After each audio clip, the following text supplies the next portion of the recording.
What's up once again? So, ito na naman ang Sawsawerang Pobre. So, guys, ngayon, sasawsawan natin ang buhay ng Danjoy. So, ito na nga, guys. So, nakita natin dito sa pauna nating line na si Dan, yung reaction ng face niya, yung expression ng face niya. Alam mo, naramdaman ko talaga yung pag-worried niya kay Joy, no?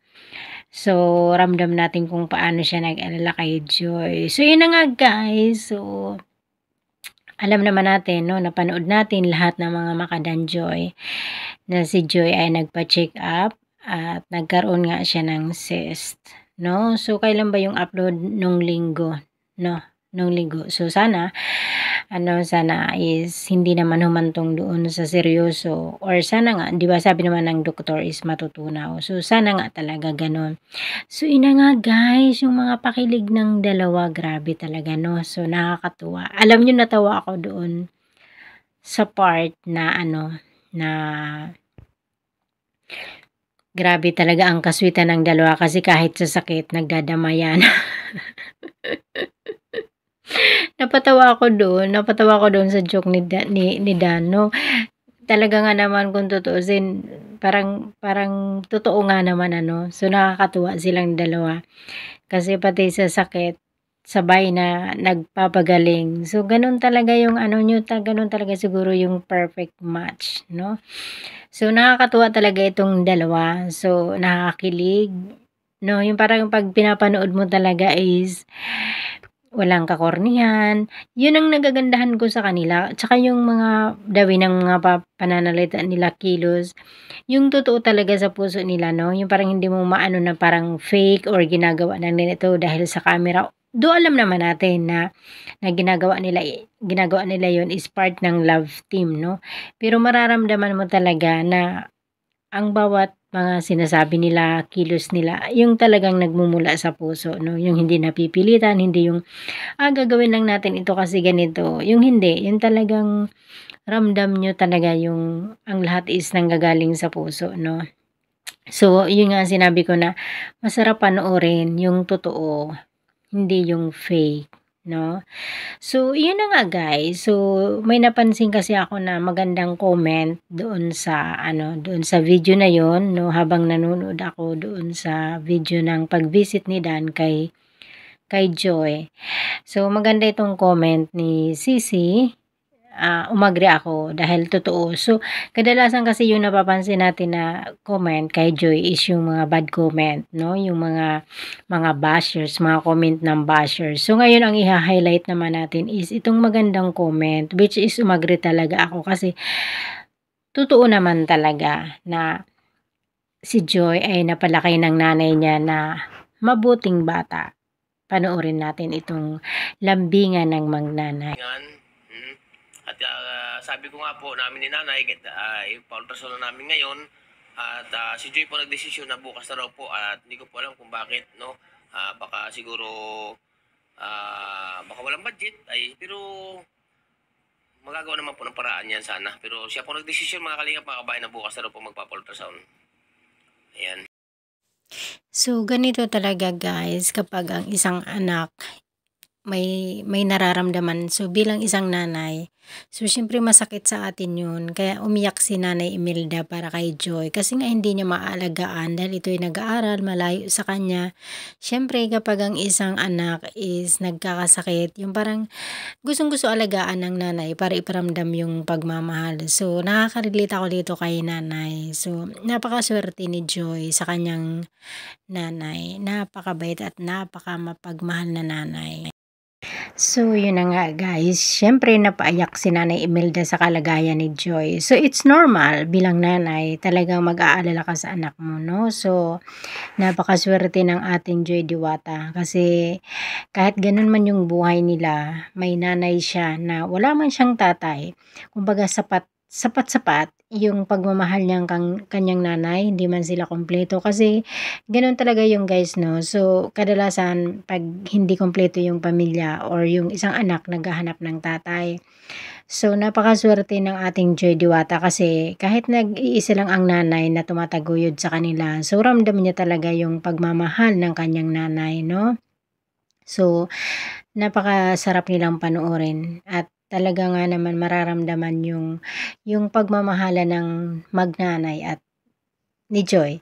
So, kaya nga si Joy 'di ba nagsusumikap siya magtapos, mag-aral kasi yung pangarap niya is para sa nanay niya na mabigyan niya ng magandang buhay ang kanyang nanay. Kung sabagay ngayon pa lang ang nanay niya is talagang nararamdaman niya na yung saya. Tumatamasa na sila ng saya kahit na hindi pa man niya na naaabot yung mga pangarap niya. So, ngayon pa lang is nandoon na sila sa punto na si Nanay Imelda ngayon is talagang dumadanas na ng kasiyahan sa buhay. Unlike sa buhay nila dati na puro trabaho, hirap. So, ngayon iba na talaga yung buhay nila. Kaya ito yung makikita natin kung gaano talaga dapat natin pagpasalamatan yung mga kalingap. Tulad yan ang sinasabi ko, ang dami nilang nababago ang buhay.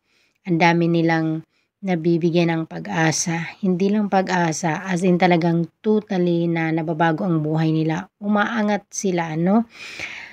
Yung ibig sabihin, yung mga hindi nila inaasahan na pagbabago sa buhay nila, ito nangyayari na dahil sa kalingap. So ito naman guys, balikan natin ulit yung yung pakilig ng Danjoy. Ito panoorin natin. And ito din, necklace. Galing din to sa'yo? Opo. Galing sa ba? Ano to? Agimat? Thank you. Paano tuluwagan, Joy? Kasya ba sa ulo mo? I-adjust mo. Ayan. Ganito. Sabi niya. Sige, Joy. Testing natin. Thought I had to. I'm untrue. It's not pretty. The truth hurts. Ganda, Joy. So, gagamitin ko ito lagi tuwing mag-vlog ako sa mga bili ko shari ko para pampalakas. Diba? Parang pagimat to galing sa'yo. Ganito. Ito yung crop top. Totoo? Crop top talaga to? Oo. Sobrang sakit. So, namimilipit ka na sa sakit. Paano ka pumunta doon sa hospital? Nag-tricycle? Nag-tricycle na lang po kami. Malapit man lang po. Diyan sa Lourdes. Opo, sa Lourdes. Bakit, Joy, hindi mo ko tinawagan para ako nagkatid sa'yo at sinamaan sana kita sa hospital? Hindi ko, late nga na rin nalaman. Parang kay Melka ko pa nalaman nung pagdating niya doon sa kila Eden sa birthday, sa hospital pa. Tapos di ba, minessage kita? Opo. So, bakit di mo kasi So, yun no. So, inabot ni Joy ang pasalubong niya kay Superman nung nasa Baguio siya. So, sana all may inaabutan ng pasalubong. So, yun na nga guys. So, nakakatuwa si Joy kasi 'di ba nung nagkasakit siya. So, syempre nag-alala si Papa Dan kung bakit hindi man lang siya kinontak, no. So, talagang si Joy is mailap din, no. Parang hindi siya yung hindi siya yung mapag-take advantage, no. So siyempre sa ganyang kung iba-iba, agad-agad ang kukontakin si Dan. Ganito. Yung talagang, kaya paano nyo masasabi na Joy is easy to get? Di ba dati may nabasa ako na ganyang comment na highlights ko noon. Kung tutuusin si Joy is talaga siya, no? Yung parang hindi pa siya ganun ka at is na kahit na lagi na sila nagsasama, no, may banding na sila lagi, pero andoon pa rin talaga na nagbibigay din talaga siya ng distansya, no, sa kanila ni Dan. So mararamdaman mo yun na parang hindi porket lagi na kayo nagkakasama, love team, yung parang hindi siya nag-take advantage, no, parang sa kanya hindi ganun yun. So, ni Joy, talagang may makikitaan mo talaga siya ng good attitude, no? Yung makikita mo talaga siya ng good personality. So, yun nga, di ba? Kini-question siya ni Superman. Andito nga naman ako, di ba? Andito nga naman si Superman. So, bakit hindi yun ang inform? So, it means, si Joy talaga kahit paano, may limit pa rin siya. 'di ba? May limit pa rin siya sa ano nila ni Dan. Hindi siya nagte-take advantage. So ito guys, ituloy natin. Vitamin C.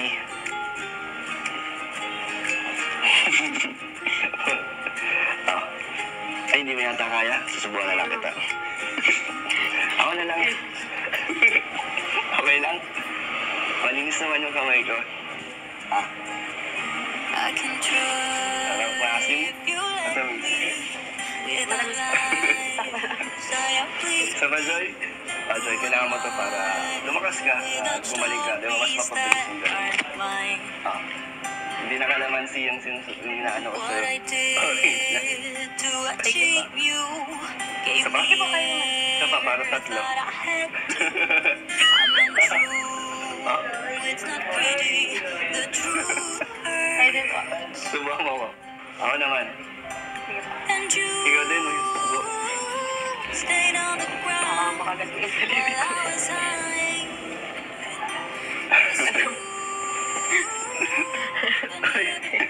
Alayo mo. Close the door. Isa po. Okay na. Okay lang? Okay lang. Isa pa po. Sa'yo na yan, baka maubusan ka. Mas kailangan mo yan. Sige po, kamusta po yung opera niyo po? Hindi naman Ah, na po nasakit. okay na, ano siya, natanggal na.